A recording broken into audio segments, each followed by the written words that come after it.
Hey, what's going on? Dr. Jim here on our live video for the evening. And I got a pretty cool story I want to share with you about a conversation that I had with a patient today. I happened to give her a strategy that she can now kind of go through on her own to help to decipher where her pain might be coming from. And I kind of come up with the ideas for these live videos at the clinic during the day. I figure if it's valuable for the patient, it's probably valuable for someone else. So I'd like to share it here on a wider or a larger platform. So that's what we're going to talk about tonight.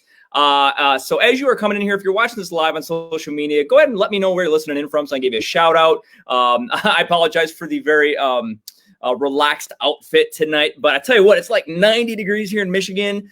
So it is flipping hot. And so I didn't feel like changing. I just thought I'd come down here El Natural and give you some value. So anyway, so here's the thing. So a lot of people come to the clinic, they're hurting.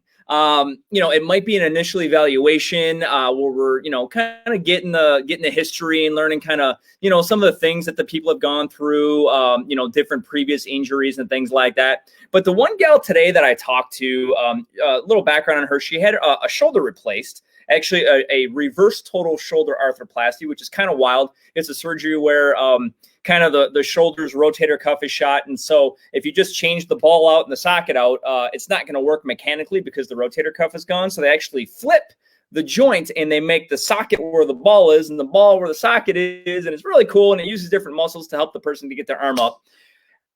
But here's the story. She comes in and she's complaining about a little bit of back pain. And I was like, well, okay, no, so I always tell patients, I'm like, listen, you are a person to me. You're not a shoulder, right? And so, of course, I want to help this person get better. And so, I started asking her different questions about what's been going on with her back. And she's like, I don't know, my shoulder did good all weekend, but, my lower back's hurting and it's kind of radiating into my butt and, it's kind of hurting. And I said, well, what did you do? Like, did you, I know I did a bunch of yard work this weekend. It was really nice here in Michigan this past weekend. No, I didn't really do that. And this and that and the other. And she really couldn't put her finger on it. So I just started asking her different questions. I said, well, what do you sit down on? Or I know at first I asked her, I said, does it hurt when you sit?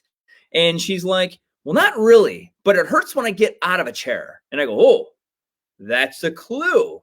I said, so if it hurts when you get out of the chair, but it doesn't hurt when you're in the chair, maybe it has to do with the position while you're in the chair, right? It doesn't hurt during, but when you go to get out, it might hurt. And so what that led to was a conversation on proper sitting posture. Now, I'm not going to dive into the nitty-gritty of a proper sitting posture. There are plenty of videos here on my page here on Facebook, Dr. Jim Storhawk, DPT. You can also go to ptinstantly.com, and there are a ton of videos on that sort of thing, on posture awareness and sitting posture and how to get your car set up to eliminate back pain and things of that nature. But we started talking about that, and I went through all the things that help maintain a neutral spine while in sitting, because we sit a lot these days. I don't know if you've noticed being in quarantine, and kind of the sitting's the new smoking, right? Most people are sitting at a computer, sitting on their phone, sitting, and sitting is the second most stressful thing you can do to your lower back. So if you ain't doing it right, you're setting yourself up for some pain. So then we started talking about other times when she is in pain, and she mentioned that she's in a lot of pain first thing in the morning. And I go, oh, wait a minute, that's a clue. So guess what I asked her? I asked her, what position do you sleep in at night? And she goes, well, I like to sleep on my tummy, but I tell you what, I can't hardly get out of bed in the morning. And I go, I wonder if that might be a source. So I said, do you always sleep on your stomach? She's like, well, yeah, no. She's like, I have been more recently and this and that and the other. And I said, well, have you ever considered possibly trying to sleep on your side? Like, are you married to sleeping on your belly, or are you open to other positions? She's like, yeah, I can totally try sleeping on my side. So I gave her what I know as far as the best sleep positioning that one can do in order to minimize or eliminate back pain while in the side lying position. And again, I'm not going to go into that detail right now because that is also on other videos that you can find, and it is also on at ptinstantly.com.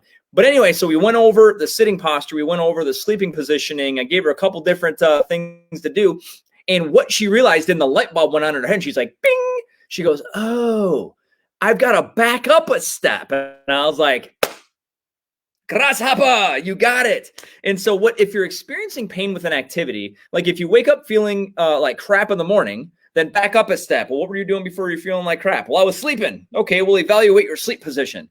Oh yeah, like I really find myself tossing and turning every night and I wake up feeling like crap. Well, logic might tell you that sleep position might be contributing to your pain. You might be getting in a position that's straining a muscle. Maybe your spine's not supported in neutral, et cetera, et cetera. So you might want to try to find some good information or find a PT that can help you with that in particular.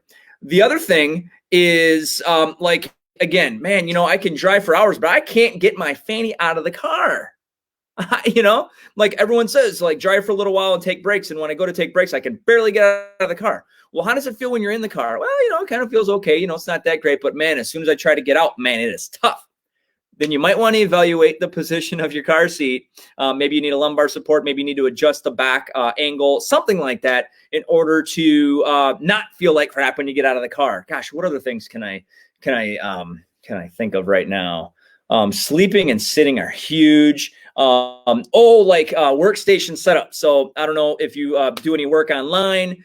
I've got lots of, online marketer friends that sometimes pop into these videos, but how you sit, oh man, I do pretty good, but by the end of the day, man, my neck is killing me, my shoulders, I got this headache. It's like radiating over the side of my head. My jaw kind of hurts. So back up a step. What have you been doing all day? I've been sitting at a computer hunched over, or like leaned way back with crappy neck posture. Might be a clue where you might want to start. So the idea, it's another Stephen Covey principle. You want to begin with the end in mind. If you want to feel good when you're done with a certain activity, make sure you're set up for success. Be proactive and learn these positions, because if you're hurting at one particular point in time, if you back it up a step and evaluate, you might just find a potential source of your pain. Real quick example. I evaluated a sweetheart lady this morning, and she has issues with her foot. And she's like, she was in PT a while ago and she came back and she's like, when I left PT, I was perfect. And she's like, then all of a sudden, I think maybe she said like her dog yanked her or something relatively kind of insignificant, right? She didn't fall. She didn't like break a leg or anything like that, but something tweaked her foot and ankle. And what happened is something happened. Like she started to move differently in order to get from point A to point B. Over time, it compounded itself. I don't know if you saw my video the other day about what would I call it? The negative loop of doom or spiral of doom or something like that. Something triggers it. You start kind of acting differently. So we get into these what's called compensatory movement patterns. And then all of a sudden it like gets worse. You get stiff. When you get stiff, it hurts. So you walk less, so you get weaker, so you get stiff more. And it's just this big, like you go down the toilet, right? Well, I think the same thing happened with this lady. She's got no problems on her x-rays. She had no arthritic changes in her foot or ankle. She's got a swollen ankle. She's been walking funny. I said, listen, if we can get back to the basics, if we can get you in a good supportive shoe, if I can get you walking properly heel toe without sticking your toe out and walking kind of crooked, if we can strengthen up your lower leg, if we can work on your balance, if we can get your calf lengthened out again, you're going to be just fine. And it's because I'm trying to back up a step. So that is the lesson for tonight, boys and girls, ladies and gentlemen. If you got some issues, if you can't get out of the recliner at the end of the night watching TV, you might want to check the recliner. By the way, if you got back pain, I hate the recliner. The recliner is like the worst thing. In my experience with folks who have lower back pain, it tends to be more of a problem than do good because it just does not hold you in a good supportive position. So anyway, I rambled on long enough. Hopefully you got some value from tonight's video. If you did, let me know in the comments down below, or hit the like, love, or wowie face, or hug button. I love the hug button. And again, if you haven't done so already, definitely check out ptinstantly.com. It's your one-stop shop for PT information, organized in a fashion that's easily searchable, where you can get answers to questions that you have about PT. Oh, and by the way, I just might be willing to hop on a video chat with you to talk about some things specifically as an added bonus for being a member at ptinstantly.com. So check it out. Hopefully you have a great rest of your evening, and I look forward to sharing with you again in the near future. Maybe I'll be dressed a little bit more professionally that time, but it's not about the dress, it's about the information. Can I get an amen from the congregation? So anyway, I'm going to hop off. Have a great rest of your night. Take care, and God bless you.